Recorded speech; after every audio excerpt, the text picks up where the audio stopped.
We'll move on. Um, Great. After negative feedback, let's talk about well, I've already mentioned your functional groups. You probably would want to look at your functional groups, I think. We had mentioned this the other day about PCR. What does PCR stand for? Okay, I got this one. It's a polymerase chain reaction. Does anyone remember what this does? Okay. It makes multiple copies of the DNA, right? Why would I want to do that? Do I? I mean, yeah, basically, gives you more to work with. I would use a thermal cycler to do this, right? And this is all about, again, mass production of DNA. Again, we can think of this as basically being your DNA copy machine.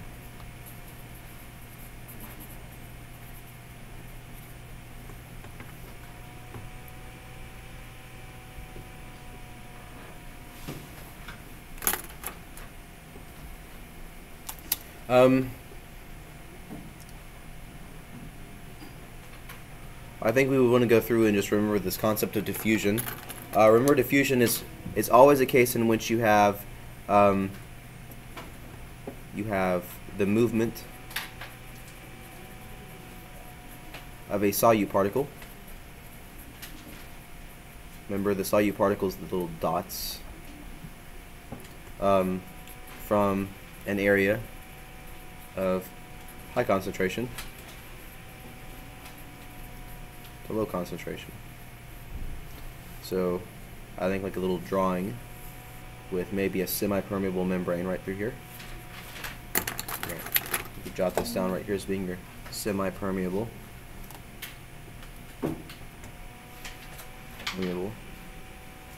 membrane right there. I'll put some dots in there.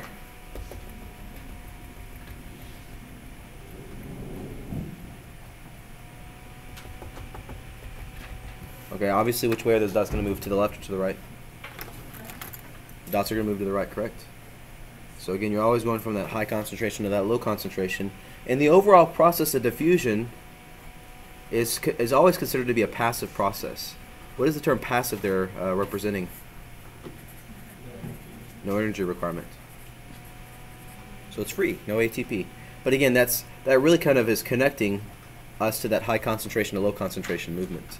And there's two types that we want to be familiar with. Remember, those two types are going to be simple versus facilitated. And what was the difference between those? Facilitated means that it's going to go through a protein.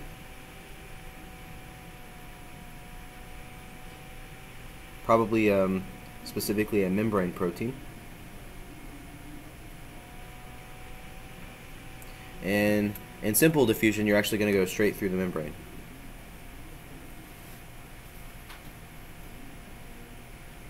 Which means you're going to go through phospholipids. And remind me, that phospholipid interior, is that going to be hydrophobic or hydrophilic? Okay. Very good, hydrophobic.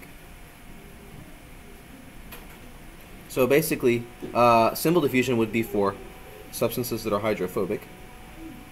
And facilitated diffusion would be for things that are probably hydrophilic.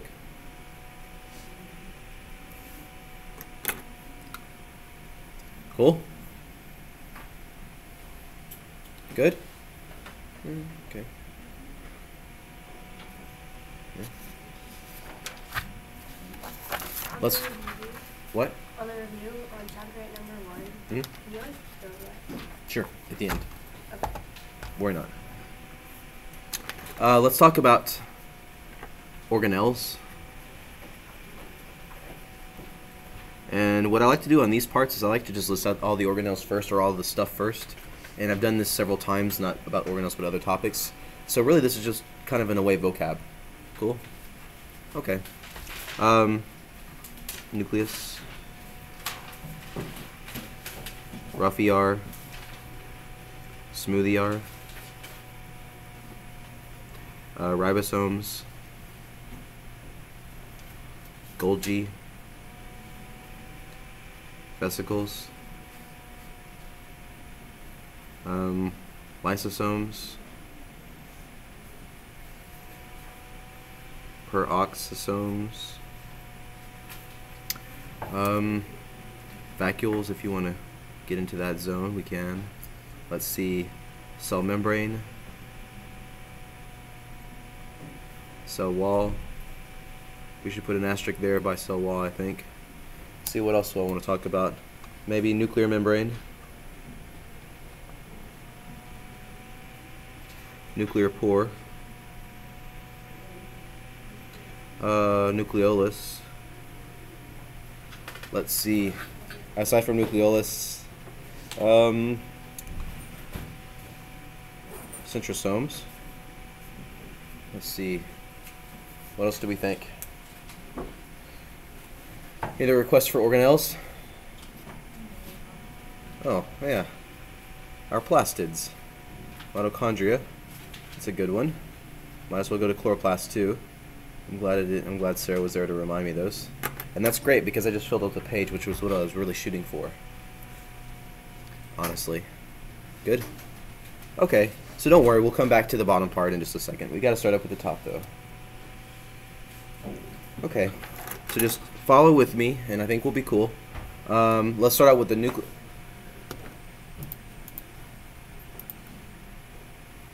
So let's start off with the nucleus. The nucleus, of course, is going to be the DNA-containing structure. It's got a double membrane. So we want to make sure that we're 100% aware of that fact, double membrane around it. The rough ER, of course, is going to be standing for endoplasmic reticulum. And remember, in the ER, the rough ER, this is all about proteins that are produced and destined for outside the cell. About nucleus, we might also want to say that it's the site of transcription. Transcription. I don't think I can fit all that on there, but I tried to. Smooth ER. Basically not proteins. This is all about lipid making, lipid synthesis. It's also a site for calcium storage.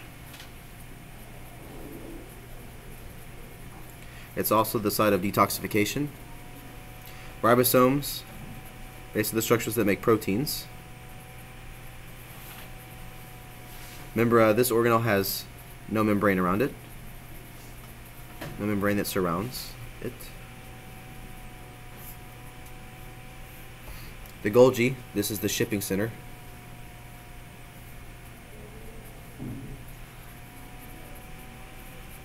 It receives stuff from the rough ER, so it goes, if we think about it, rough ER to our Golgi, and our Golgi is going to go to next the vesicles. These are the transportation units that are between the Golgi and the membrane. Right, so little taxis, little shuttles. Lysosomes, the digestive organelle. Much like the stomach of the cell, about a pH of 2. Has all those hydrolytic enzymes. Of course, hydrolytic means it's going to do hydrolysis to break up stuff. It's also important for cell death.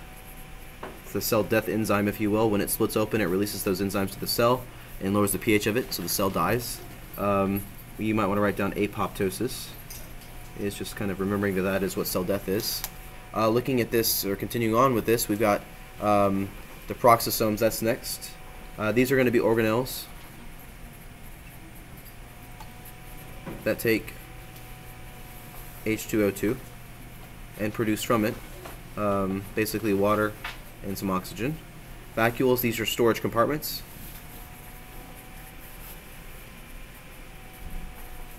Basically, if you will, like a storage unit, storage shed. Different ones, they obviously come in different varieties. You have parts that are storing water, some that are just storing like food. Cell membrane, of course, is the also known as, I should write that down, aka the plasma membrane. This is kind of the outer barrier that's selectively permeable. So selective permeability.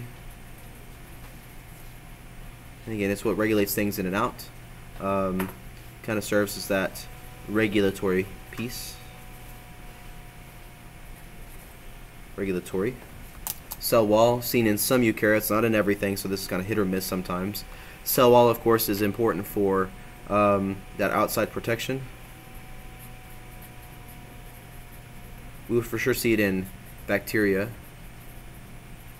We see it in plants and a fungus. Those are kind of guarantees. So other things are sometimes a guarantee, sometimes not. For sure not in animals. They're never in animals. Nuclear membrane obviously surrounds the nucleus. This membrane itself is a double membrane. The nuclear pore. This is a hole in the membrane. So a hole in the nuclear membrane.